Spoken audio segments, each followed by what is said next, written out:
अस्सलाम वालेकुम जी। रात हो चुकी है और इससे पहले कि हम गुड नाइट करें और हम सोएं और कल सुबह फिर हम जल्दी से उठें, मैंने कहा कि जल्दी से आपसे मैं मुखातिब हो जाती हूँ और हम आपके साथ एक छोटा सा व्लॉग कर लेते हैं। और ये जो व्लॉग है ये आपको ये अपडेट देने के लिए है कि एक मुहावरा हुआ करता था कि कुत्ते की दुम कभी सीधी नहीं होती। ये मुहावरा मुझे क्यों बार बार याद आ रहा है, इस बारे में मैंने आपको इस वीडियो के अंदर बताना है। साथ ही साथ झूठ के पाँव नहीं होते, लेकिन पाकिस्तान के अंदर तो इतना झूठ चल रहा है, इतना झूठ चल रहा है कि झूठ के 300 दिन पूरे हो चुके हैं। झूठ सुन सुन कर चिट्टा कोरा झूठ सुन सुन कर कोई 300 दिन हो गए हैं उसके, यानी मतलब 3 सेंचुरियाँ हो गई हैं। पता नहीं और कितने दिन ये झूठ सुनना पड़ेगा, इसकी भी मैं आपको तफसीलात बताऊँगी। और सबसे ज़्यादा ज़रूरी चीज़ जो मैंने आपको बतानी है, जो कि मैंने एक्चुअली पिछले 2 दिन तो इग्नोर की कि मुझे लगा कि नहीं, मुझे इस बारे में बात नहीं करनी चाहिए, चले छोड़े, मुझे मेरे पे कोई कंटेम्प्ट ना लग जाए। लेकिन मैं पहले आपसे पूछना चाहती हूँ कि काली भेड़ें जिनको प्राइम मिनिस्टर ने कहा, जिनको भी कहा, अगर मैं उनको काले भूंड कहूँ, क्योंकि खुद जज साहब ने कहा, जस्टिस अतर मनमुल्लाह साहब इज़ वेरी वेरी कंफर्टेबल, उन्होंने तो खुद कहा कि हमें काली भेड़ें नहीं, go and tell the prime minister, क्या mister attorney general inform the prime minister we are bumble B.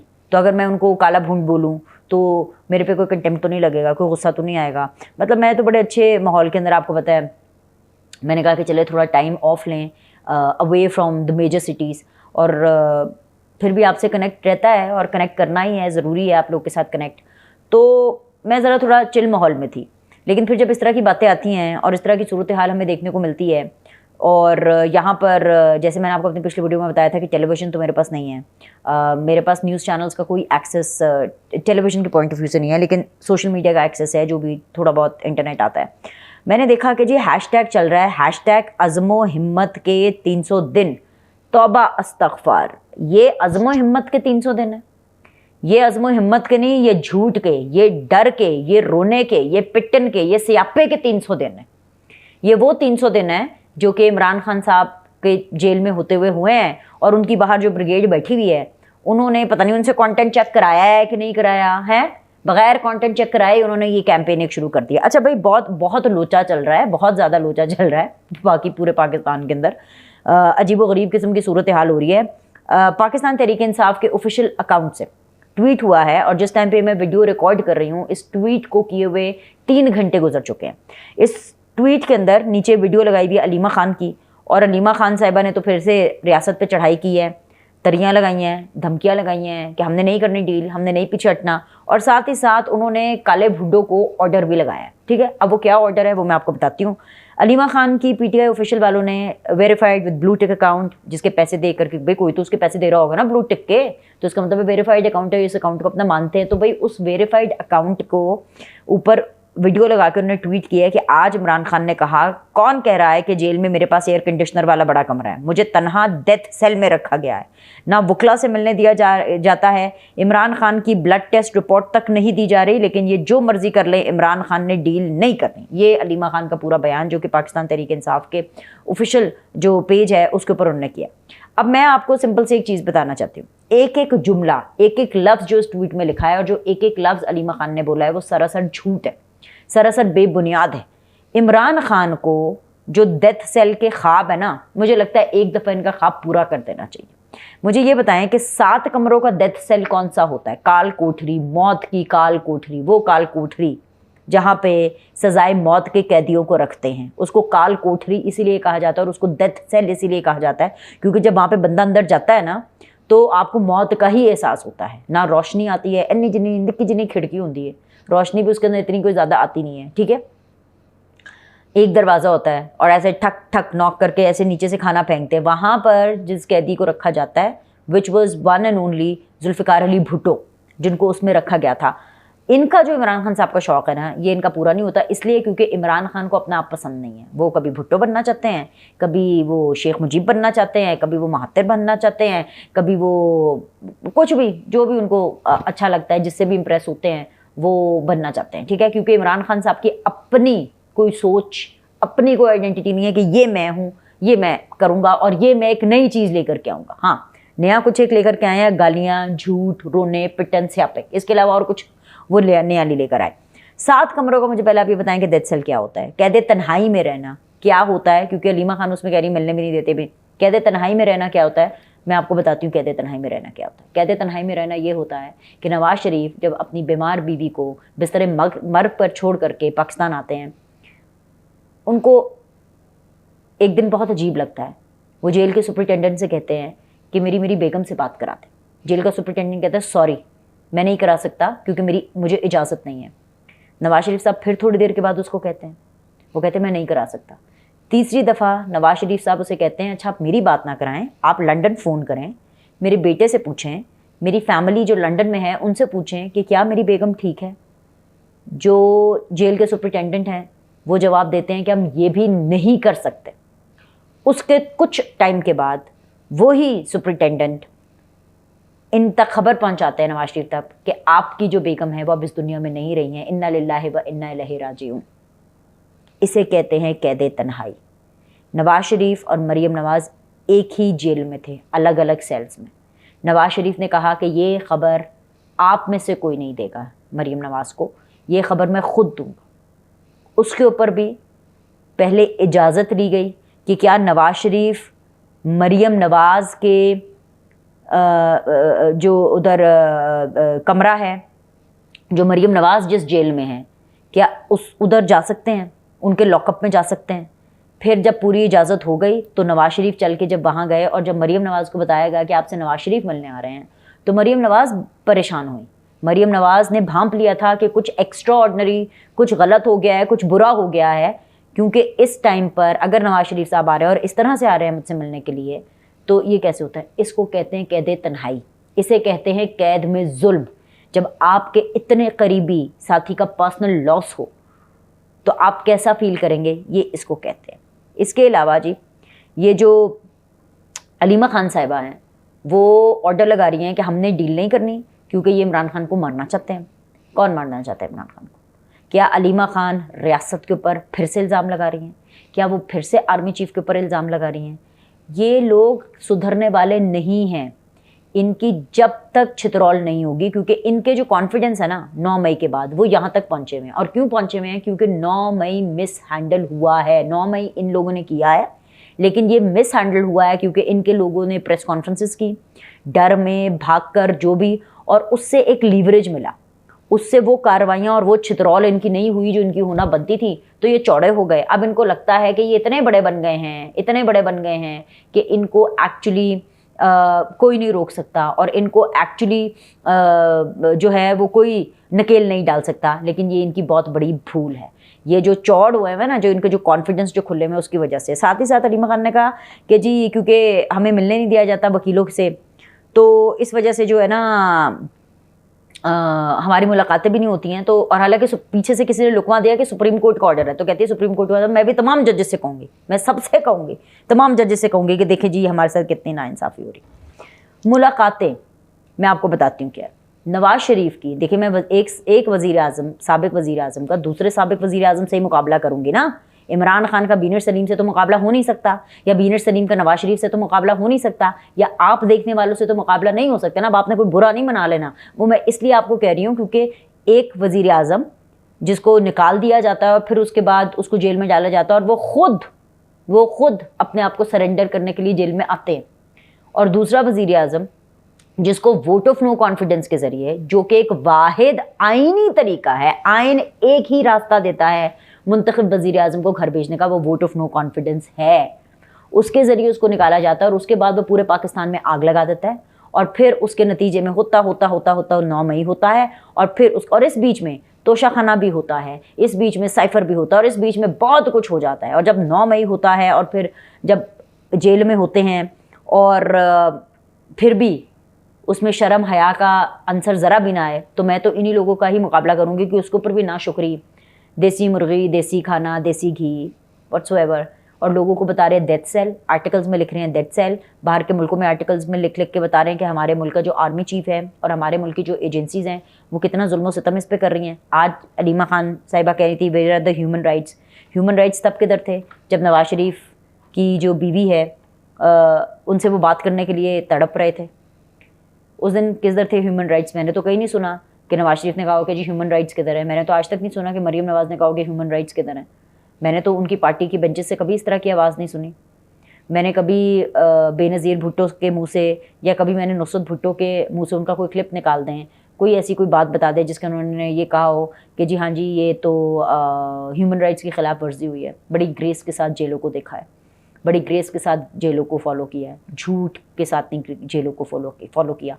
Imran Khan को वाहिद एक सर्टिफाइड सादिक और अमीन का टैग दिया गया था, और इसलिए क्योंकि वो सच्चे हैं। सादिक और अमीन का तो ये मतलब है ना, सच्चे हैं, ईमानदार हैं और सादिक हैं और अमीन हैं, राइट। लेकिन 300 दिनों के अंदर उन्होंने और उनकी पार्टी ने जितने झूठ बोले सादिक और अमीन से, तो लोग कोसों दूर हैं। आज है ज़रा मुलाकातों की बात के ऊपर। कल जब सुप्रीम कोर्ट के अंदर इमरान खान साहब वीडियो लिंक के ज़रिए बात कर रहे थे, तो उसी वक्त ही उन्होंने मौके की नज़ाकत को भांपते हुए ख्वाजा हारिस मांग लिया, साथ ही साथ कुछ और वकील भी मांग लिए। हालांकि जज साहब ने बोला, इनफैक्ट चीफ जस्टिस ने बोला कि अब ये ना हो कि ख्वाजा हारिस हों, ख्वाजा आसिफ के बारे में बात करती हूँ, कि ख्वाजा हारिस हों और उसके बाद जो है वो 10 बार और वकील हों और रोज़ाना की बुनियादों पर आपकी मुलाकात हो। तो उन्होंने कहा कि इन्हें नहीं, ख्वाजा हारिस और उनके साथ जो एक दो उनके जो वकील होते हैं वो चाहिए। तो मुलाकातों के बारे में नवाज शरीफ साहब से मैं मिलने जेल भी गई, तो और बड़ी मुश्किलों से गई थी। 2-3 दफ़ा नाम दिया था, कट जाता था, इजाज़त नहीं मिलती थी समहाउ। तीसरी चौथी दफ़ा जब नाम गया तो इजाज़त मिल गई और मैं जेल गई। और उसी दिन गई क्योंकि एक ही दिन था नवाज शरीफ के साथ मुलाकात करने के लिए, वो जुमेरात का दिन होता था। और उसी दिन वो अपनी फ्रेंड्स, फैमिली, वकील, पॉलिटिकल पार्टीज़ के जो लोग हैं जिनसे भी मुलाकात करनी है, बस सिर्फ उसी एक दिन में होती थी। उन्होंने तो कभी नहीं कहा कि मुझे इससे मिलने नहीं दिया जा रहा, मुझे उससे मिलने नहीं दिया जा रहा, फलाने वकील किससे मुझे नहीं हो रहा और उससे नहीं हो रहा। हालांकि नवाज शरीफ ने तो 9 मई जैसा घिनौना जुर्म नहीं किया। नवाज शरीफ ने तो किसी को उकसाने का जुर्म नहीं किया था। एक तो ये चीज़। दूसरी चीज़ जी, यहाँ पर रोज़ाना की बुनियादों पर मुलाकात हो रही है। हालांकि नवाज शरीफ एक हुकूमती कैदी है, लेकिन इमरान खान जो है वो बेसिकली एक रियासती कैदी है। हमें देखना पड़ेगा। साथ ही साथ एक और चीज़ जो मैं यहाँ पे ऐड करना चाहती हूँ, अलीमा खान साहिबा ने जो है कहा कि दोबारा से अदलिया से कि ये जजेस देखें ये क्या हो रहा है। जजेस क्या देखें, क्या देखें जजेस? मुझे तो लगता है कि जजेस कुछ देखना ही नहीं चाहते। मैं कहाँ से शुरू करूँ? बाहर के मुल्कों में, अमेरिका जैसे मुल्क में, जो कि एक बहुत ही लिबरल मुल्क है, बहुत ही वेस्टर्न मुल्क है, वहाँ पर जब क्लिंटन का अफेयर आया था मोनिका के साथ, क्लिंटन का पूरा करियर बर्बाद हो गया, यहाँ तक कि आज तक ही बर्बाद है। लेकिन यहाँ पर जीती जागती एक बेटी छुपाई भी है। अमेरिका उसके बारे में कुछ और बोलता है, इमरान खान साहब दूसरे लोगों को कुछ और बताते हैं उनके बारे में, लेकिन पाकिस्तान के जजेस को वो नज़र नहीं आ रहा। वो कहते हैं ये नाकाबिल समात केस है। हालांकि उन्होंने गोशवारे में अपनी बेटी छुपाई है। नवाज शरीफ ने तो बकौल इसी सिस्टम के उन्होंने अपनी तनख्वाह छुपाई थी। तीसरी चीज़, जजेस क्या देखें? जजेस को नज़र नहीं आ रहा कि 7 बैरकों की जेल है, मर्ज़ी का खाना मिलता है। तारीख़ में पहली बार जेल की इंतज़ामिया ने किसी मुजरिम के साथ, कैदी नहीं, किसी मुजरिम के साथ डील की है। रोज़ाना की बुनियादों पर मुलाकात होती है। हफ्ते में 5 दिन इनकी मुलाकात होती है। लेकिन इसके बावजूद ये झूठ बोलते हैं। इसके बावजूद अलीमा खान जो काले भूंडो हैं उनको ऑर्डर लगाती हैं कि देखिए जी आप इसका कुछ करें। अब मसला ये है कि प्राइम मिनिस्टर ने जिस दिन नवाज शरीफ साहब ने 28 मई की बात है, उस दिन शहबाज शरीफ साहब ने भी तकरीर की, नवाज शरीफ साहब ने भी तकरीर की। जब शहबाज शरीफ साहब उस दिन बड़े जज्बाती थे, उन्होंने तकरीर की और उन्होंने कहा कि अदलिया के अंदर कुछ काली भेड़ें मौजूद हैं। और हाँ, मैं इससे एग्री करती हूँ कि प्राइम मिनिस्टर को ये नहीं कहना चाहिए था। शहबाज शरीफ साहब को उन काली भेड़ों के नाम लेने चाहिए थे। नाम लेकर नेम एंड शेम करते, उनके ऊपर फिर रेफरेंस दायर करते, क्योंकि ये हुकूमत में उनको एक्सपोज करते, उनके चेहरों से निकाब उतारते। ये काली भेड़े कहने से बड़ी तकलीफ़ हुई जजेस को, उनको बहुत बुरा लगा। वो कल बात कर रहे थे कि हमें बहुत बुरा लग रहा है, और अतन मनुल्लाह साहब ने तो पैगाम भी पहुंचाया कि वी आर बम्बल बीज। सो मेरे पे तो अब कंटेम्प्ट नहीं लगना चाहिए, क्योंकि उन्होंने खुद कहा कि वी आर बम्बल बीज, हम काले भूंड हैं। काले भूंड वो होते हैं जो डंग मारते हैं, काले भूंड वो होते हैं। मैंने फिर सर्च किया ना, हमें क्या पता, मैंने कोई ये काले भूंडों के ऊपर कोई PhD की हुई है, हमें फिर बाद में पता चला कि जो काला भूंड के होते हैं वो तकलीफ़ देते हैं, बहुत अंदर की तकलीफ़ देते हैं, ऐसा डंग मारते हैं कि काफ़ी टाइम तक उसकी तकलीफ़ रहती है। ये कौन सा वो पीले रंग वाला डेमो है? तो मैं सिर्फ हुकूमत को ये कहूँगी कि बच के रहिए, पाकिस्तान को बच के रहिए। कि अगर आपके जजेस आपको ये कह रहे हैं कि वो काली भेड़ें नहीं, वो काले भूंड हैं, तो जो बम्बल बी होती है ना, उसकी कैरेक्टरिस्टिक्स क्या हैं वो देख करके फिर आप अंदाज़ा लगाइए कि आपके साथ ये लोग क्या करेंगे या इस रियासत के साथ ये लोग क्या करेंगे। एनीवे जी, इसके अलावा जी ख्वाजा आसिफ साहब ने मशवरा दिया है।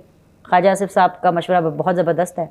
उन्होंने मशवरा दिया है PTI वालों को कि भाई अगर आप जो कोई स्पेस चाहते हैं सियासत में तो आपको अपनी ज़बान बंद करनी होगी।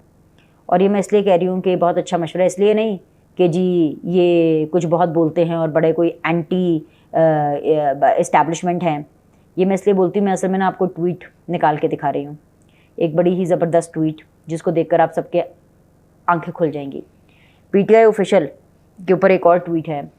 बानी चेयरमैन तहरीक इंसाफ इमरान खान ने पाकिस्तानी कौम को ये पैगाम दिया है कि हमीदुर रहमान कमीशन रिपोर्ट का मुताला करें ताकि उन्हें इल्म हो सके कि सानिया 1971 का ज़िम्मेदार और गद्दार कौन है। अडियाला जेल में नाहक कैद बानी चेयरमैन पाकिस्तान तहरीक इंसाफ इमरान खान का खुसूसी पैगाम 13 मई 2024 का।